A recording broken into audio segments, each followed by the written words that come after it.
Uma das principais questões que, infelizmente, ainda precisam ser debatidas na nossa sociedade diz respeito às violências direcionadas às populações LGBTQIAPN+. No caso, em especial das mulheres lésbicas, como são essas formas de violência? A gente queria entender se elas acontecem mais dentro de casa ou fora de casa, e que a senhora falasse um pouquinho sobre a realidade no estado de Minas Gerais dessas violências.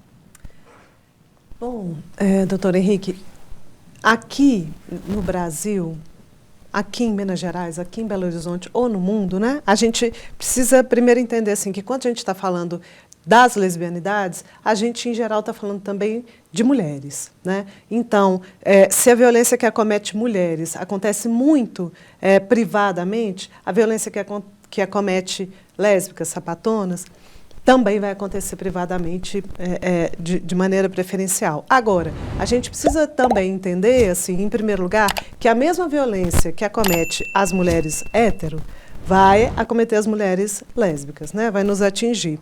Mas há camadas extras de violência sobre nós, que dizem respeito à orientação sexual, né? E isso se a gente desconsiderar todas as outras interseções, né? A questão étnico-racial, a questão do poder aquisitivo, né? Da faixa de renda, e daí por diante, as pessoas com deficiência, a questão etária, né? Tem muitas outras interseções aí. Mas se a gente pensar assim, então, simplificando, né? Então, uma violência que acomete a todas as mulheres, nos acomete também, mas uma violência específica chega a nós. Mas, enfim, quando a gente está falando desse tipo de violência, a gente está, assim, principalmente falando dos ambientes privados. E aí não só porque nós somos mulheres, mas também porque, historicamente, tem uma construção que é a construção do armário e da invisibilidade, né, que nos empurra para dentro de casa, para viver as nossas experiências afetivas em ambientes privados, né? Ainda hoje você anda na rua e é exceção você vê duas mulheres ou duas meninas de mãos dadas, namorando, como a gente vê casais héteros aos montes. Mas, quando eu saio na rua de mão dada com a minha companheira, né, é extremamente comum que as pessoas nos olhem de um jeito ruim, né? Outro dia a gente estava passeando no Mercado Central, aqui em Belo Horizonte, e eu até comecei a rir, porque a gente passou por um feirante que começou a bater no peito e rezar, né? Porque a gente estava de mãos dadas.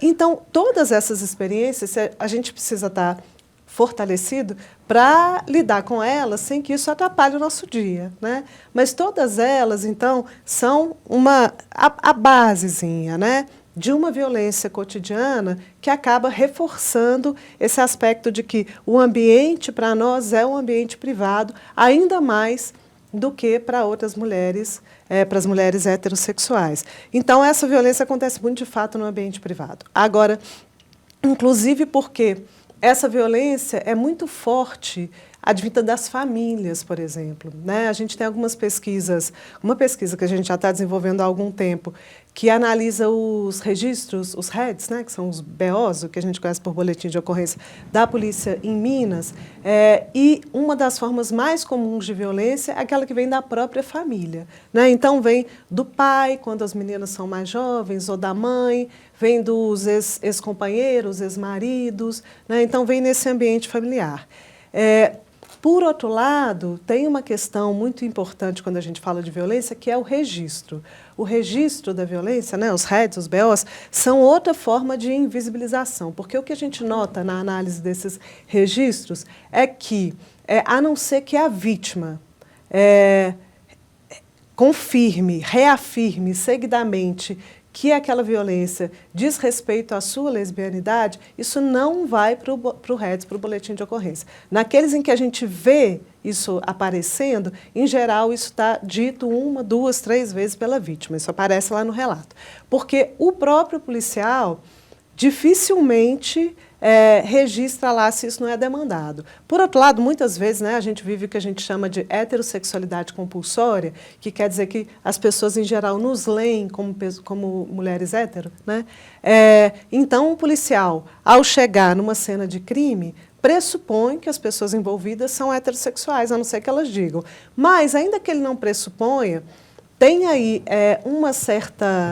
um preconceito mesmo, porque as pessoas da polícia são pessoas do mundo, né? Como todos nós, professores, juízes, jornalistas e tal, somos pessoas que estão no mundo e que passam pela mesma formação. Então, tem um preconceito mesmo nesse registro. Né? Isso causa uma invisibilização ainda maior. Né?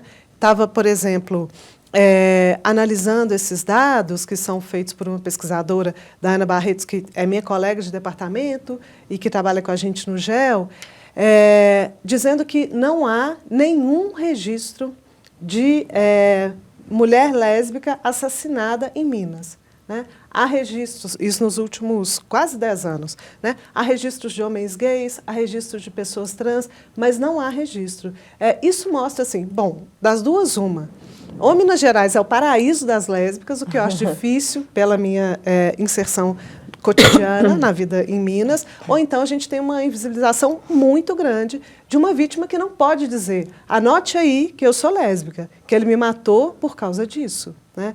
Então, a gente tem uma violência sem nenhuma dúvida, né? Ao andar na rua a gente percebe isso, mas a gente tem poucos registros dessa violência, o que significa uma invisibilização muito mais grave do que outros tipos que a gente vê por aí, né? Porque não permite o estabelecimento de política pública. Acho que pensando nisso, a doutora Henrique, a gente conversa bastante no comitê, Joana, que aqui, como qualquer lugar da sociedade, é um ambiente institucional cheio de violências individuais, institucionais e estruturais. Né?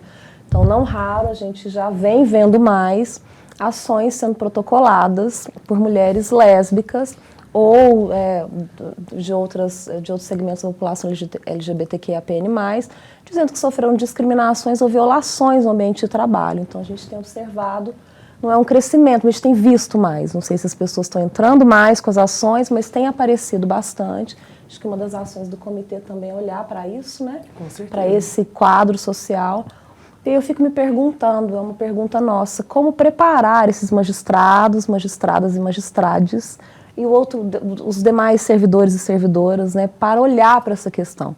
Porque um juiz cis heteronormativo, uma juíza assim também, olha para uma pessoa e pressupõe que essa pessoa é heterossexual. Então, aquela violência dela é uma lamúria, ou ela inexistiu, ou precisam ser encontradas milhões de provas para que ela seja comprovada, né, esse tipo de violação.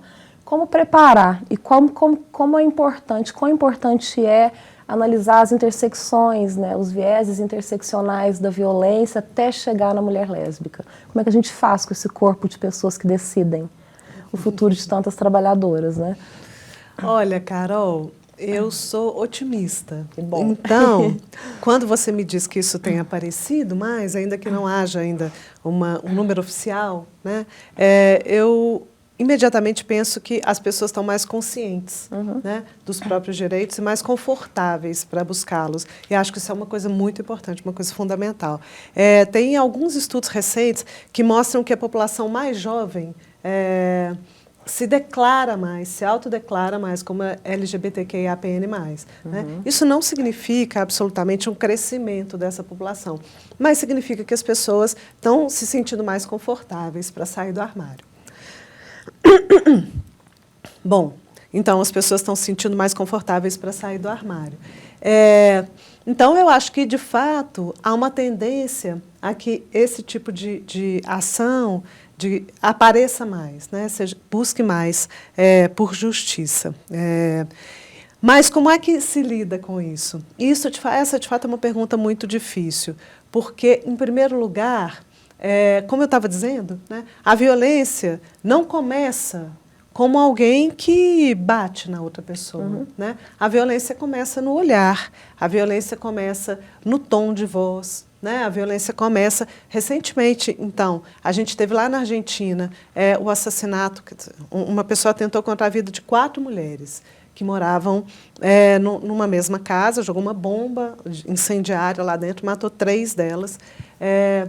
E essa pessoa foi presa e tal, foi uma grande comoção. E essa foi uma questão que foi levantada muito fortemente. Quando é que essa violência começou? Quer dizer, esse homem que fez isso já tinha xingado muitas vezes, já tinha ameaçado muitas vezes, né? Até o momento em que ele se sente confortável para jogar uma bomba e buscar a morte das 4.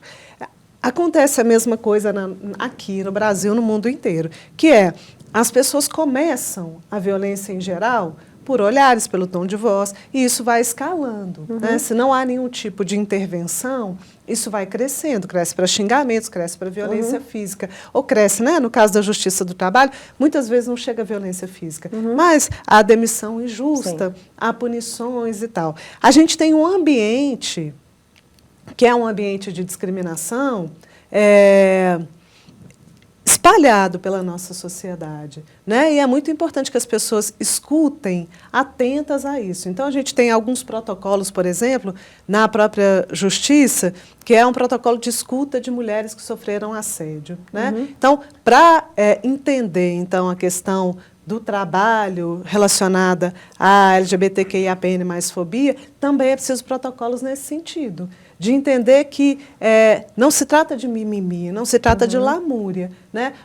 A discriminação que nos atinge é, de fato, muito maior. E a gente, como sociedade, é responsável por lidar com isso. É a gente que está produzindo como sociedade. Então, a gente, como sociedade, que também precisa buscar uma solução. E essa solução não cabe só a nós, pessoas LGBT. Pelo contrário, não somos nós que estamos nos violentando, né? Sendo violentos conosco mesmos. São as pessoas hétero, em geral. Então, é preciso que essa sociedade parta da percepção e da ação de pessoas que são heterossexuais. Assim como no caso do racismo, é muito possível fazer um paralelo, né? As pessoas que atingem as pessoas negras com violência são as pessoas brancas. Então, cabe a nós também tomar consciência e adotar ações nesse sentido. Então, é muito importante, eu acho, em primeiro lugar, essa conscientização de que a violência começa muito pequena e de que não por acaso a gente tem o Dia do Orgulho, né? A gente teve essa semana passada o Dia do Orgulho Lésbico, essa semana tem o Dia da Visibilidade Lésbica, são 2 datas em agosto, 19 e 29. Então, por que a gente precisa de um Dia do Orgulho? Porque frequentemente, continuamente, a gente passa pela percepção, então as pessoas nos fazem acreditar que a gente não deve ter orgulho da gente, pelo contrário, que a gente deve se envergonhar.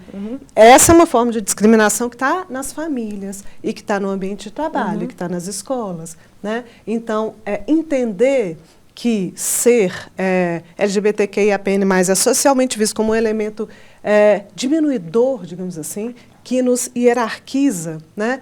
Abaixo assim, das pessoas hétero, cis, é fundamental para que a gente entenda essas violências e para que a gente possa lidar com elas de maneira justa.